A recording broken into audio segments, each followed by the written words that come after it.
Discuss करते हैं एक और क्वेश्चन जो प्रॉपर्टीज ऑफ डिटर्मिनेंट से रिलेटेड है। यहाँ तीन डिटर्मिनेंट्स दिए हुए हैं और हमें प्रूव करना है determinant of a1 b1 c1 a2 b2 c2 a3 b3 c3 is equal to determinant of b1 c1 a1 b2 c2 a2 and b3 c3 a3 and last determinant दिया है c1 a1 b1 c2 a2 b2 c3 a3 b3। तो यहाँ obviously हम left hand side right hand side तो नहीं ले सकते हैं बिकॉज तीन डिटर्मिनेंट्स दिए हुए, so we consider one determinant at a time. तो सपोज फर्स्ट डिटर्मिनेंट को हम नाम दे देते हैं d1। So let d1 equal to a1 b1 c1 a2 b2 c2 a3 b3 c3। Suppose we call this as 1।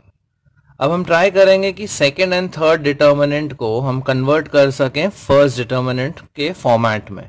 सो हम पहले second determinant ले लेते हैं। सपोज इसे हम नाम देते हैं d2।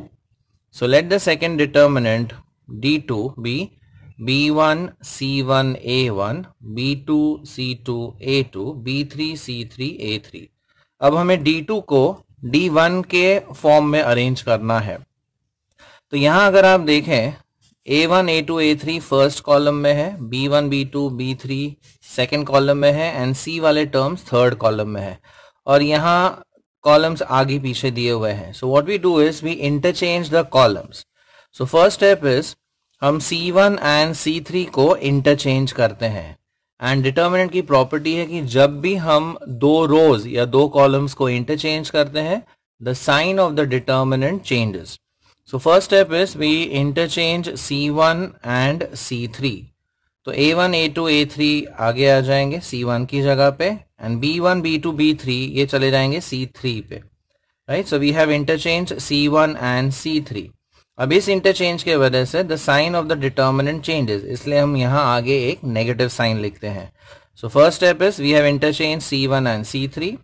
सो A1 A2 A3 ये फर्स्ट कॉलम हो गया, B1 B2 B3 ये हो जाएगा third column and second column remains as it is.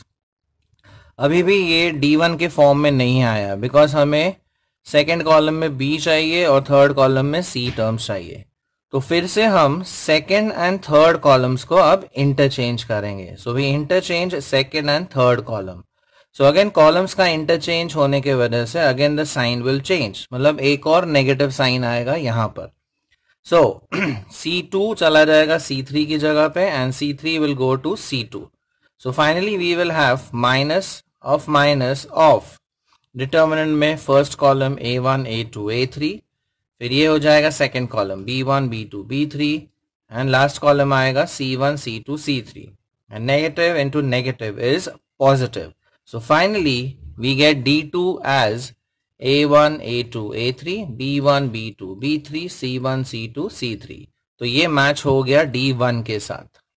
अब वैसे ही हम थर्ड डिटर्मिनेंट को ट्राई करेंगे to convert it to D1 the first determinant. So let us call this third determinant as D3। अब यहाँ पे C वाले टर्म्स फर्स्ट कॉलम में है, A वाले टर्म्स सेकेंड कॉलम में एंड B वाले टर्म B1 B2 B3 ये थर्ड में है। सो हमें फिर से इनका अरेंजमेंट करना होगा, राइट। तो पहले हम फर्स्ट एंड सेकेंड कॉलम को इंटरचेंज करते हैं। So interchanging first column and the second column. तो whenever you interchange two columns the sign changes, इसलिए यहाँ पर हमने नेगेटिव साइन लिखा है। सो C1 C2 अगर हम इंटरचेंज करते हैं सो फर्स्ट कॉलम में आ जाएगा A1 A2 A3, second column में आ जाएगा C1 C2 C3 and third column is unchanged B1 B2 B3 with the negative sign. अब यहाँ प्रॉब्लम है B1 B2 B3 and C1 C2 C3 का, तो हम इन दोनों को इंटरचेंज करेंगे अब। So C2 will be interchange with C3। So again जब कॉलम्स का इंटरचेंज होता है बाहर साइन नेगेटिव लेना है, the sign of determinant changes. So अगर हम C2 एंड C3 को इंटरचेंज करते हैं we get negative of A1 A2 A3 B1 B2 B3 C1 C2 C3। अब ये दो नेगेटिव्स मल्टीप्लाई होके हो जाएंगे पॉजिटिव।